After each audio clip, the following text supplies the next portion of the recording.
Bonjour tout le monde, j'espère que vous êtes tous bien, ça me fait très plaisir de vous retrouver aujourd'hui pour une toute nouvelle vidéo et aujourd'hui je vais découvrir avec vous donc le nouveau thriller donc du prochain et dernier film Mission Impossible, il me semble donc intitulé Dead Reckoning Partie 2, sachant que le présent film sorti en 2023 s'intitulait Mission Impossible donc Dead Reckoning Partie 1, donc ça y est, là on est sur la finale donc du personnage de Ethan Hunt.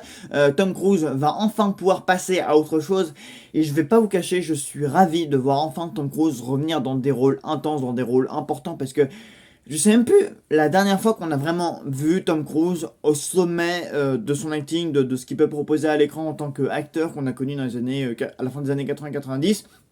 Vraiment, moi, ça me fait plaisir, ça m'enjoie vraiment de le voir laisser ce personnage-là, parce que c'est bien beau hein, de le voir faire des cascades les plus folles et les plus hardcore les unes que les autres, mais est-ce que ça sert vraiment à grand-chose qu'à chaque fois il se casse le cul, sachant que les films Mission Impossible, en plus, ils fonctionnent plus tant que ça. Le dernier, donc Death Reckoning partie 1, il a fait perdre de l'argent à la société de production Warner ou Paramount, je sais plus très bien, je crois qu'il a fait perdre entre 700 et 900 millions de dollars, donc non seulement il fait des cascades ouf, mais le problème c'est que ça rapporte même pas d'argent. Enfin, les films Mission Impossible ne sont même plus des succès au box-office. Je crois que le dernier qui avait marché c'était Rogue Nation, donc le 5. Mais c'est depuis que Christopher McQuarrie est arrivé aux commandes de la saga, quoi. Enfin, les films sont bons, mais les films marchent moins. C'est-à-dire que, par exemple, le 3, le 4, etc., ils avaient bien fonctionné, mais là, je crois que à partir du 6, donc Fallout, Dead Reckoning, etc., ça a commencé à moins bien fonctionner. Donc je me dis, est-ce que c'est vraiment la peine qu'ils se cassent la tête à faire des casquettes qui nécessitent des centaines d'heures et des centaines d'heures d'entraînement? Bon, ça fait des bons divertissements, hein. Moi je dis pas, je vous renvoie vers ma critique sur Mission Impossible Dead Reckoning partie 1, mais j'avais bien apprécié, hein. Enfin, je veux dire, Tom Cruise, ça se voit qu'il est investi, qu'il kiffe et ça donne des moments de cinéma franchement ouf et spectaculaires. Je ne dis pas le contraire. Mais bon, le problème c'est que par exemple d'un côté t'as Cameron sur Avatar qui va prendre 10 ans à faire un film, mais lui ça lui rapporte 2 milliards 500 au box-office, alors que Christopher McQuarrie, lui du coup, il s'entête du coup à faire des films spectaculaires avec Rose, mais eux ils font perdre de l'argent au studio. Donc là tu dis, les gars peut-être, je sais pas, rediscutez-en. Bref. Voyons la bande-annonce finale de ceci et on en reparle. Ça sort le 21 mai au passage. Tout ça ne peut Oh pas là là être là là. vrai.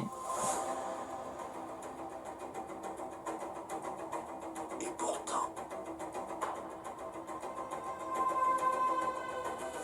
l'infiltration de la chambre forte de la CIA. Je comprends bien ce que je suis en train de lire. L'attentat au Kremlin. À sa décharge, la cible de la bombe. Et alors voilà encore en train de courir. Ça c'est la signature de Tom Cruise, toujours courir, toujours courir pour sauver le temps, pour sauver le monde. Et ça, c'était il y a à peine 2 mois. Ça explique les menottes. Mais pas ce qu'il vient faire ici. Le monde est au bord du précipice. Pour le sauver, il faut passer par lui. Si toutefois il l'accepte.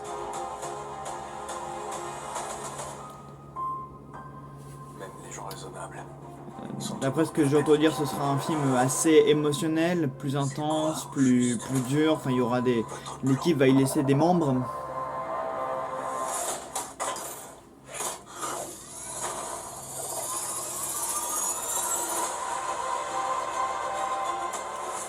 Oui, toujours en train de courir, il s'arrête jamais. Pour le coup, je suis très pressé de revoir le personnage de Holly Atwell. Elle m'avait beaucoup plu, enfin, je joue avec Tom Cruise, m'avait beaucoup plu dans le film précédent pour le coup.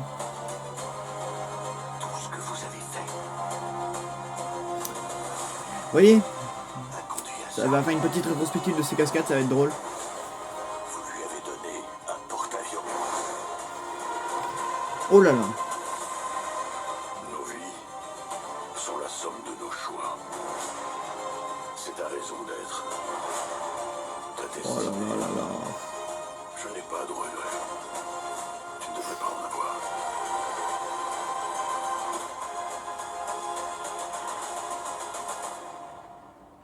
Tu dois me faire confiance. Une toute dernière fois.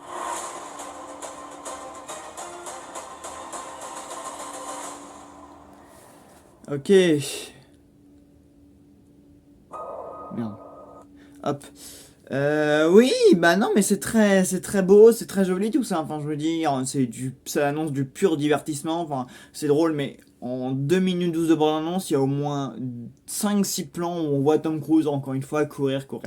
Dans tous les films, il tape au moins des sprints à 100 km à l'heure, ça me fume. Enfin, ça devait être un sacré sportif, hein, n'empêche, maintenant, Tom Cruise, hein, parce qu'à chaque fois, toujours en train de courir avec des explosions au cul, ça me fait mourir de rire. Dans chaque film, vraiment, d'ailleurs, il y a beaucoup de. C'est devenu un mème sur internet, hein, vraiment, de Tom Cruise qui court, etc. À chaque fois, c'est devenu vraiment l'image qu'on retient de Tom Cruise. Tom Cruise en train de courir pour sauver le monde, c'est. Non, mais ça promet quelque chose de très spectaculaire. Ça, le film va être très bon, sans aucun doute. Mais il y a la cascade au début, là, avec l'avion rouge, plus tard avec l'avion jaune. À chaque fois il redouble d'efforts, ça fait plaisir de voir un acteur aussi investi, enfin un acteur cascadeur, parce que je pense qu'on peut lui attribuer ce statut-là maintenant de acteur cascadeur. Donc non, c'est cool, vraiment c'est chouette de le voir faire ça, de le voir s'impliquer là-dedans. Ça va être un film encore plus émotionnel, avec des enjeux encore plus forts, donc voilà. Mais le problème c'est qu'à chaque fois, le problème en fait des Missions Impossibles, c'est qu'il y a une histoire, il y a une histoire. Il y a une intrigue, il y a des enjeux, faut sauver quelque chose, faut récupérer un MacGuffin, ça y a pas de problème. Mais le seul truc avec les cascades de crocs, c'est que du coup, on les attend trop en fait dans le film. C'est-à-dire que vous, moi, enfin je sais pas, vous, dans quel état d'esprit vous êtes quand vous allez voir un film Mission Impossible, ou que ce soit les anciens ou les nouveaux, mais vu qu'on a entendu parler de ces cascades-là, vu qu'on sait qu'il a encore fait des trucs de ouf, qui s'est tenu en l'air sur un avion, etc., on attend de voir ça. Du coup, on se dit, putain, j'ai envie de voir ça. J'ai envie de voir Tom Cruise se lancer du haut d'une falaise avec une moto ou en parachute, ou sauter d'un immeuble, enfin voilà. On a envie de voir ça. Mais le problème, c'est que du coup, l'histoire à côté, bah finalement on s'en fout un peu, on la voit passer, on l'entend, on l'écoute, on saisit quel est l'enjeu de l'opus en question, mais on attend vraiment du coup la cascade, on attend vraiment le moment où Tom Cruise va faire sa cascade, la cascade du film, enfin le ou les, parce que maintenant c'est même plus une seule, c'est carrément plusieurs quoi. Là en l'occurrence il en a fait deux, dans le film d'avant c'était aussi du coup le coup de il saute en la falaise, il se bat sur un train qui va à 100 à l'heure, enfin voilà, à chaque fois il fait des trucs toujours plus fous que les uns que les autres. Mais du coup, à chaque fois, on se concentre un peu moins sur l'histoire, enfin en tant que spectateur automatiquement, on va plus délaisser l'histoire et profiter du spectacle, Tom Cruise avec la cascade. En fait, c'est plus comme ça quoi, c'est tellement, ils ont tellement pris le titre Mission Impossible que du coup à chaque fois, dans leur tête, ils ancrent dans leur tête que il faut faire tout ce qui paraît impossible. En fait, c'est ça quoi. Tom Cruise il s'est dit, ok, on fait des films qui s'appellent Mission Impossible, donc on va faire tout ce qui paraît insensé, impossible et qui peut potentiellement nous tuer. Parce que bon, potentiellement, le truc c'est que c'est ça, c'est qu'en fait, c'est un peu la marque des favoris de la saga dans le sens où ils ont pris le titre à contresens pour eux-mêmes se mettre en danger, pour vraiment se mettre dans la peau de l'histoire quoi. Enfin, il y a une double connotation par rapport à ça. Sinon, l'histoire m'a l'air sympa, je vois qu'on va pas mal revoir le personnage de Holly Atwell, et ça me plaît parce que j'avais adoré ce personnage dans le film précédent, donc si elle a un rôle encore plus important, enfin, si elle est tout aussi présente dans ce film-là, ça me plaît. Ça a l'air d'être un film qui est quand même, on va encore beaucoup voyager, ça va encore beaucoup bouger, on va encore vivre et voir beaucoup de choses, donc ça me plaît aussi. Non, sinon, bah, vous savez, j'aime bien Mission Impossible, enfin, j'ai été voir le premier, je suis la saga sur grand écran depuis Rogue Nation, parce qu'avant, je les ai rattrapés assez tard dans mon adolescence, les Missions Impossibles, donc j'ai hâte de voir le dénouement de cette saga, donc on verra bien qui va y passer. Beaucoup disent que ce sera Benji qui va mourir. Je sais pas, peut-être parce que c'est vrai qu'il est là depuis le début, ou au moins depuis, ça fait au moins 5 films qu'il est là, enfin il a fait la moitié de la saga, il me semble à peu près. Donc est-ce que c'est lui qui va mourir? Est-ce que ça va être Ving Rhames, ou peut-être même Harley Otwell, ou même Ethan Hunt lui-même? Est-ce que ça va être le grand final où on va voir Tom Cruise mourir dans un de ses rôles? À voir peut-être, donc j'ai hâte de voir quel va être le dénouement de cette histoire, quels personnages vont y rester, quelle va être l'issue de cette histoire. On a hâte. En tout cas, dans sa encore une promesse d'un beau et grand spectacle, donc ça fait plaisir.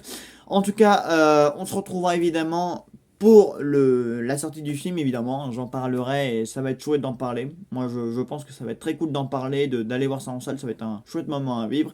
Et puis voilà, j'ai pas grand chose d'autre à dire, n'hésitez pas à me dire en commentaire ce que vous avez pensé du trailer. Et puis on se retrouve très vite pour une nouvelle vidéo. Salut tout le monde.